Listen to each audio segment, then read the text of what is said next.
and I'm going to ask each of them to briefly explain how they envision the work and challenges for the faculty chair in coming years. Our two highly qualified candidates are Mimi Chapman, who I think will speak first, a professor in the School of Social Work, and use this microphone. And our second speaker will be Joy Renner, a professor in the Department of Radiological Science, School of Medicine. And I very much appreciate their willingness to be candidates for this position. Thank you, Dr. Kramer. I appreciate that. A few weeks ago, Vin let me know that I would need to prepare remarks for this meeting. And at that time, there was a lot going on, and I thought, well, I'll think about that over spring break. And so I did put off thinking about it until spring break. And of course, as that arrived, the remarks that I was thinking about became completely inadequate to the current moment. So I thought that instead I would share with you a few thoughts about the national crisis and the university's role in it. To put it bluntly, universities have led the way. It was universities that realized the catastrophe that would take place with students, faculty, and staff flying around the globe and then returning to campuses. Universities responded with concrete and far-reaching choices based in fact and in science, bringing students home from studying abroad, pivoting to remote teaching in record speed, and problem-solving ways to be responsive to vulnerable students who had no good housing options or no way to return home. Those dramatic decisions and the compressed time frame woke up the country to the crisis. I have long believed that there is no part of the university that is more valuable than any of the other parts, and that universities are laboratories for how to live and work well when different people from different points of view and walks of life come together. The current crisis brings into sharp relief the interdependence of academic disciplines and the professions. The health sciences are, of course, in the spotlight right now. The arts, humanities, and social sciences are giving us historical, artistic, and literary perspective as we contemplate what it means to be social animals in the midst of social distancing.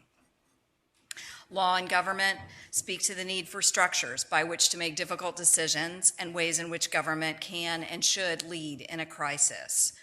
Statisticians and public health professionals and academics help us to process the data being thrown at us and provide tools for contact tracing and quarantine procedures, just to name a few.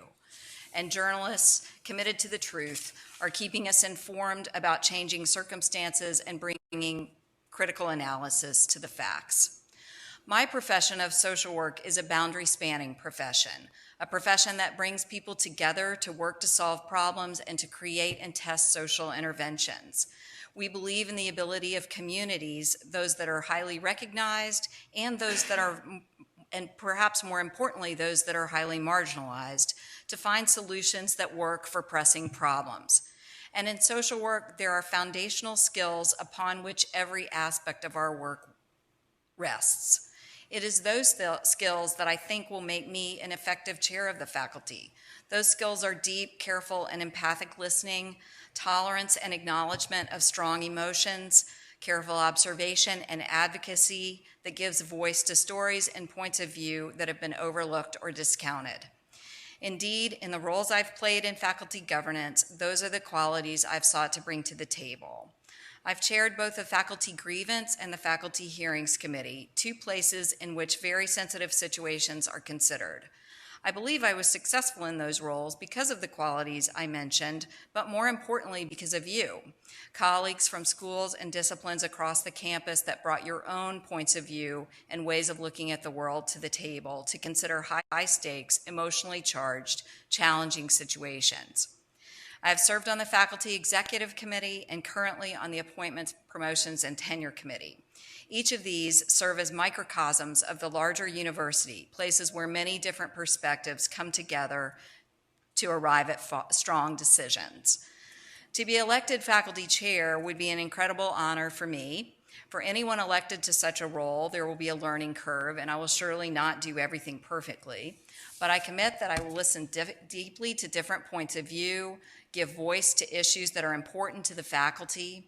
I value transparency, integrity, compassion, and fact-based decision-making.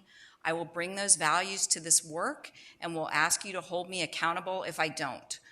Thank you for your consideration, and to each of you, I'd be happy to talk with you individually if you would like to talk further. Thank you. Thank you, Mimi.